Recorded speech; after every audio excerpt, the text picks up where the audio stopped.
तो सलीम को 7 लोगों के गर्दन पर कुल्हाड़ी चलाने के लिए सजा हुई है, लेकिन शबनम को उनका सिर पकड़ने के लिए फांसी की सजा नहीं हुई है।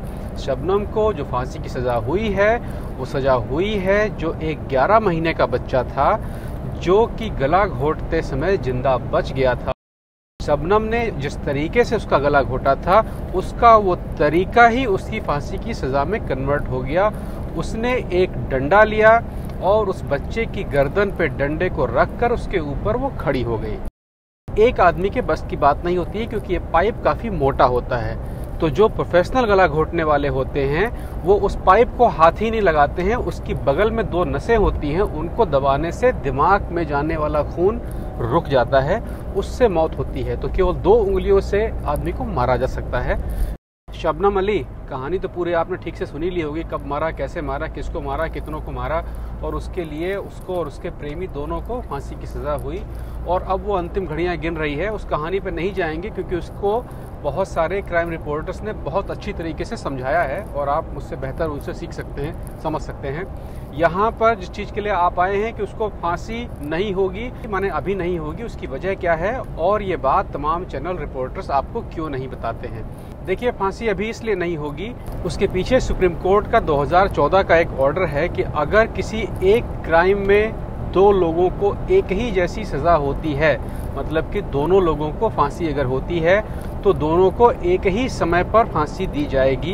ये सुप्रीम कोर्ट ने 2014 में डिसाइड कर दिया था। शबनम को भी फांसी क्यों नहीं होगी, उस पर जाएं उससे पहले 2-3 चीज़ें और समझ लें आप कि फांसी होती कैसे है। फांसी का हिसाब किताब ये होता है कि अगर किसी ने किसी का कत्ल किया और उसमें 1 से अधिक लोग इन्वॉल्व हैं, तो इसका मतलब ये है कि कत्ल करते समय एक ने ज़्यादा गंभीर काम किया होगा और एक ने थोड़ा सा कम गंभीर काम किया होगा, तो दोनों को वही सज़ा नहीं मिलेगी। अगर ये साबित होता है कि दोनों ने बड़ा गंभीर काम किया है, तो दोनों को या उससे अधिक लोगों को फांसी की सज़ा मिल सकती है, जैसे कि निर्भया कांड में हुआ था, जैसे कि रंगा बिल्ला की कहानी में हुआ था। उसी तरीके से इस कहानी में भी एक बहुत बड़ा अपराध है जिसको अमूमन रिपोर्टर्स नहीं ध्यान देते हैं, नहीं बताते हैं। पुलिस रिपोर्ट के अनुसार जब हत्याएं हो रही थी तो शबनम ने अपने परिवार के सभी लोगों का सिर पकड़ा था और उस सिर को पलंग की पाटी, जो पलंग की जो लकड़ी की पाटी होती है, उस पर संभाल के फिक्स कर रखा था कि जब कुल्हाड़ी पड़ेगी तो वो लटक न जाए। और कुल्हाड़ी चलाई थी उसके प्रेमी सलीम ने। तो सलीम को 7 लोगों के गर्दन पर कुल्हाड़ी चलाने के लिए सजा हुई है, लेकिन शबनम को उनका सिर पकड़ने के लिए फांसी की सजा नहीं हुई है। शबनम को जो फांसी की सजा हुई है वो सजा हुई है जो एक 11 महीने का बच्चा था, जो कि गला घोटते समय जिंदा बच गया था। सलीम के गला घोटते समय जिंदा बच गया था, और शबनम ने फ़ोन करके सलीम से कहा कि वो बच गया है, तुम वापस आओ। और सलीम ने कहा कि ये काम अब तुम खुद करो, मैं वापस नहीं आऊँगा। और शबनम ने जिस तरीके से उसका गला घोटा था, उसका वो तरीका ही उसकी फांसी की सज़ा में कन्वर्ट हो गया। उसने एक डंडा लिया और उस बच्चे की गर्दन पे डंडे को रखकर उसके ऊपर वो खड़ी हो गई। उसने अपने हाथ से गला नहीं घोटा था। कभी किसी और प्रोग्राम में आएंगे कि जब गला घोटा जाता है तो वो कैसे घोटा जाता है, क्योंकि गले को ऐसे घोट के, मतलब कि सांस का पाइप बंद करके घोट के जान से मार देना एक आदमी के बस की बात नहीं होती है, क्योंकि ये पाइप काफ़ी मोटा होता है। तो जो प्रोफेशनल गला घोटने वाले होते हैं वो उस पाइप को हाथ ही नहीं लगाते हैं। उसकी बगल में 2 नसें होती हैं, उनको दबाने से दिमाग में जाने वाला खून रुक जाता है, उससे मौत होती है। तो केवल 2 उंगलियों से आदमी को मारा जा सकता है। कभी इसके अगर वैज्ञानिक पहलू पे आएंगे तो इसके बारे में आपको बताएंगे, लेकिन कभी ये सुने कि अगर किसी एक आदमी ने गला दबा के किसी की हत्या की है और उसकी मौत सांस की नली के दबने की वजह से हुई है, तो इसका मतलब है कि उसमें 1 से अधिक लोग इन्वॉल्व थे, या फिर मरने वाला बहुत ही कमजोर या नशे में था, जो जरा भी उसके खिलाफ अपना एक्शन नहीं ले पाया। तो 11 महीने के बच्चे के साथ में यही हुआ था। उसमें शबनम ने उस बच्चे की गर्दन पे एक डंडा रखकर उस डंडे के ऊपर वो खड़ी हो गई थी, और ये कृत्य उसकी फांसी का मेन कारण बना। उसकी वजह से उसको भी फांसी हुई है। फांसी होने के बाद हर क्रिमिनल को अपनी माफ़ी मांगने का अधिकार होता है और एक नहीं कई बार कई स्तरों पर माफ़ी मांगी जा सकती है। हम लोग ग्लोबलाइजेशन के दौर में रह रहे हैं, हम लोग प्रगतिशील हैं, आगे बढ़ने की बात कर रहे हैं और दुनिया के लगभग सभी देशों से मेरा मतलब ये है कि वो सारे देश जिनको आप पसंद करते हैं, जिनके कपड़ों की नकल आप करते हैं, जिनकी तरह का मोबाइल आप रखते हैं, जिनकी तरह के बाल आप रखते हैं, जिनकी तरह का टॉयलेट पेपर आप इस्तेमाल करने लगे हैं, जिनकी तरह का खाना आप खाना चाहते हैं, मतलब कि सारे पाश्चात्य देश जो हैं, जो कि विकसित देश हैं, जिन्होंने मानवता पे काम किया है। मैं उन देशों की बात नहीं कर रहा हूँ जो झबला पहनते हैं, दाढ़ी रखते हैं, चाबुक चलाते हैं, मैं उन देशों की बात नहीं कर रहा हूँ। तो इन पाश्चात्य देशों में फांसी की सजा को बहुत पहले ही रद्द कर दिया है। अमेरिका में भी केवल 2 राज्य अब ऐसे हैं जहां पर मृत्युदंड दिया जाता है और वो दोनों राज्य पिछड़े राज्य हैं। फांसी जब होती है भारत में भी तो वो दम घुटने से नहीं होती है, वो गर्दन की हड्डी टूटने से होती है। किसी और दिन डिटेल में इस पर बात करेंगे। आज है कि जो माफ़ी की बात हो रही है तो इसमें पूरी सोची और समझी हुई रणनीति के तहत वकीलों का मतलब कि शबनम और सलीम के वकीलों ने ये तय किया कि पहले शबनम माफ़ी मांगेगी, क्योंकि वो महिला है तो बहुत संभावना है कि उसे माफ़ी मिल जाएगी और उसी माफ़ी के आधार पर उसके प्रेमी की सज़ा भी कम करवाने की कोशिश की जाएगी। तो उसके तहत शबनम ने अपनी सारी लाइफलाइन इस्तेमाल कर ली है। पिछले रविवार, मतलब कि ये रविवार छोड़ के उससे पहले वाले रविवार को उसके वकील ने दोबारा राज्यपाल महोदय के पास में एक माफ़ीनामा भेजा है कि उसे बच्चे की बिना पे माफ़ किया जाए। ये संभव है कि महीने भर के बाद में वो माफ़ी भी कैंसिल हो जाए और फिर से वो डेट आ जाए, लेकिन यहाँ पे एक जुगाड़ फंसा हुआ है। जुगाड़ ये है कि जब शबनम की सारी लाइफलाइन ख़त्म हो जाएंगी तब सलीम मांगना शुरू करेगा। तो सलीम के पास भी वही पूरी 4 बकाया हैं। जब तक उसकी 1 बाय 1 सारी चीज़ें कैंसिल नहीं होती हैं, शबनम को भी फांसी नहीं होगी। तो यही वजह है कि अभी जो फांसी की आप कहानियां सुन रहे हैं वो सिर्फ और सिर्फ अपने प्रोग्राम को चलाने के लिए हैं, क्योंकि प्रोग्राम के बनाने वाले भी जानते हैं कि अभी सलीम ने तो माफ़ी मांगना शुरू ही नहीं किया भैया, उसका नंबर आएगा। तो कहने का मतलब ये है कि अगर सब कुछ बहुत फास्ट ट्रैक में गया भी, तब भी कम से कम ये साल 2021 है, ये ख़त्म होते होते या अगले साल तक शायद उसको फांसी मिले या फांसी ना भी मिले। और फांसी होनी भी नहीं चाहिए। फांसी की सज़ा एक अमानवीय सज़ा है। ऐसी कोई भी चीज़ जो आप दे नहीं सकते हैं वो आपको लेने का अधिकार नहीं है।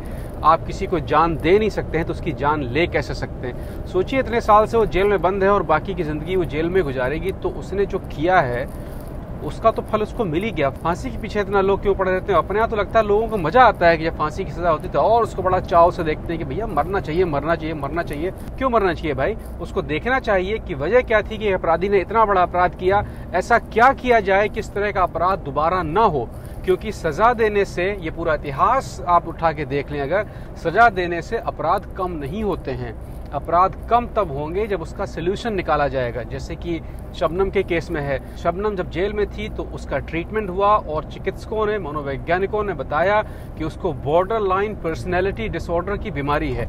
बॉर्डर लाइन पर्सनैलिटी डिसऑर्डर एक ऐसी बीमारी है जो भारत के अमूमन मेरा ख्याल से 35 से 40% लोगों को ये बीमारी होती है, लेकिन हल्की मात्रा में होती है। बॉर्डर लाइन पर्सनैलिटी डिसऑर्डर ये है कि या तो आप किसी को बहुत ज़्यादा पसंद करेंगे या बहुत ज़्यादा नफरत करेंगे, बीच की लाइन नहीं होती है या बहुत कम होती है। मतलब अचानक बहुत गुस्सा जिनको आ गया और अचानक ठंडा हो गया, जिसको नारियल और पता नहीं क्या क्या नाम देते हैं, वो सब बॉर्डर लाइन पर्सनैलिटी डिसऑर्डर के छोटे छोटे लक्षण होते हैं। बॉर्डर लाइन का मतलब ये है कि आप हर समय एक बॉर्डर लाइन के ऊपर खड़े हैं, या तो बहुत अच्छा या फिर बहुत खराब। बीच का जो ग्रे लाइन है वो नहीं है। मेरी पूर्व पत्नी थी जिन्होंने मेरे बच्चों का अपहरण किया है, उनको भी यही बीमारी थी, इसलिए मैंने इस बीमारी के बारे में और ज़्यादा छानबीन की है। एक मैं पुरानी कहानी बता दूं यूरोप की। ये बात है 1918-1919 के हिसाब से, जो आपके यहाँ आज दिखाई पड़ता होगा। उस समय एनालिसिस किया गया कि जेलों में जो लोग बंद हैं, जो अपराधी बंद हैं, वो किस तबके के लोग हैं।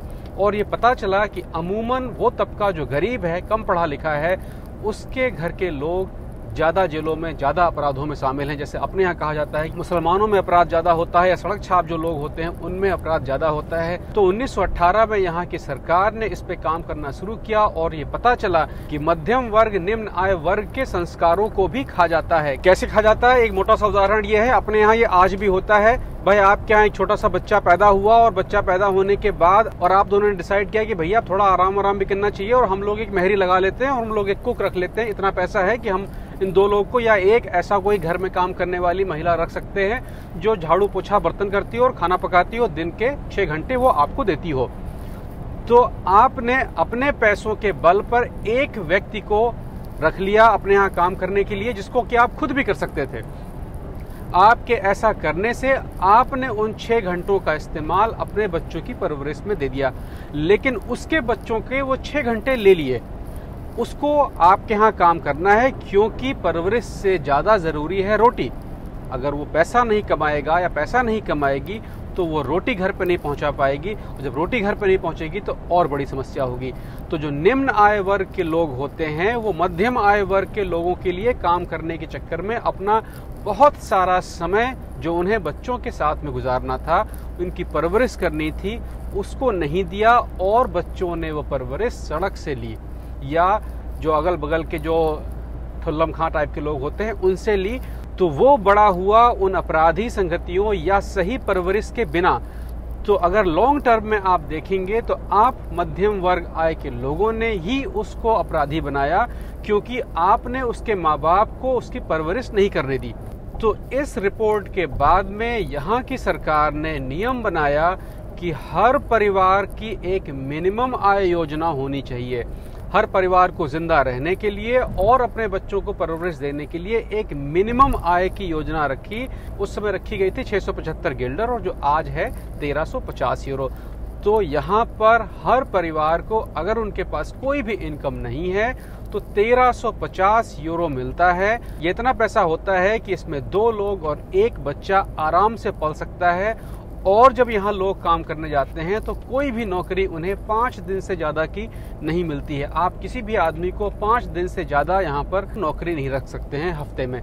वजह यह है कि 5 दिन काम करने के बाद 2 दिन आपको अपने बच्चों, अपने परिवार को देना है, नहीं तो आपके समाज में अपराधी पैदा होगा, तो उससे निपटने का खर्चा और ज़्यादा हो जाएगा। अब आपका अपना बिजनेस है, आप 24 घंटा काम करना चाहते हैं, वो आपकी अलग बात है। बात हो रही है यहाँ पर नौकरियों की। यहाँ पर कोई भी नौकरी 40 घंटे से ज़्यादा की नहीं होती है। 40 घंटा हफ्ता, 5 8 40, 5 दिन का 8-8 घंटे का जो काम होता है ये मैक्सिमम होता है। तो इस नियम को 5 दिन काम करने का नियम और मिनिमम आय योजना को बनते बनते 1935 आ गया था। मतलब कि 1918 से 1935 के बीच में केवल ये डेवलपमेंट ही चलते रहे। 1935 और 1960 के बीच में इसको फिर रिवाइज किया गया कि भैया क्या हालचाल है। तो देखा गया कि अपराध की दर जो थी वो लगभग 65% कम हो गई थी सिर्फ इन नियमों के हिसाब से, और अपराध से होने वाला जो नुकसान था वो मिनिमम आय में देने वाले खर्च से कम था। मतलब यहाँ पर चूंकि अपराध कम है, अपराधी कम है, चोरी चमारी कम है, सड़क पे लोग बल्ब नहीं फोड़ते हैं, क्योंकि उनको वो शिक्षा, उनको वो घर के सारे समाज के नियम कायदे सिखाए गए हैं। उससे सरकार का इतना ज्यादा पैसा बचता है कि सरकार आराम से 1350 यूरो की जो मिनिमम आय योजना है उसको चलाती रहती है। एक काम सरकार ने यहाँ पर और अच्छा किया है, वो ये किया है कि अधिकतम आय योजना भी रख ली है। मतलब कि एक अस्पताल के चपरासी की तनख्वाह 1350 से कम नहीं हो सकती है, और उसी अस्पताल का सबसे बड़ा प्रोफेसर जो होगा उसकी कमाई भी 2870 से ज्यादा नहीं हो सकती है। मतलब कि जो फर्क रह गया चपरासी और प्रोफेसर के बीच में वो मात्र 800 से 1200 यूरो के बीच में रह गया। तो कहने का मतलब यह है कि अब प्रोफेसर साहब तुर्रम खान नहीं है, क्योंकि वो जो चपरासी है वो उनसे बहुत कम नहीं कमाता है। उसकी वजह से समाज में एकता है, उसकी वजह से समाज में ऊंचा नीचा जो सिस्टम है वो कम है, उसकी वजह से अब किसी भी लड़की के पिता को दूल्हा खरीदना नहीं पड़ता है क्योंकि सब बराबर है लगभग। उसकी वजह से हर आदमी को अपने संस्कार अच्छे से मिले हैं। तो ध्यान से देखिए, समाज की गंदगी के जिम्मेदार अपराधी नहीं है, अपराधी हमारी आपकी खास तौर पे सरकारों की कमजोरी से अपराधी बनता है। मुझे उम्मीद है कि 2-4-5 साल में भारत भी उस मानसिक स्थिति में पहुंच जाएगा जब वो किसी और की जान लेना, इंसान को इंसान समझना और हिंदू मुसलमान करना बंद कर देगा। मैं उम्मीद करता हूं कि वो दिन बहुत जल्दी आए, हर आदमी की इज्जत हो, हर आदमी के बीच में प्यार हो। और क्या चाहिए यार, 25-30 साल की ज़िंदगी होती है ना। फिर मिलेंगे।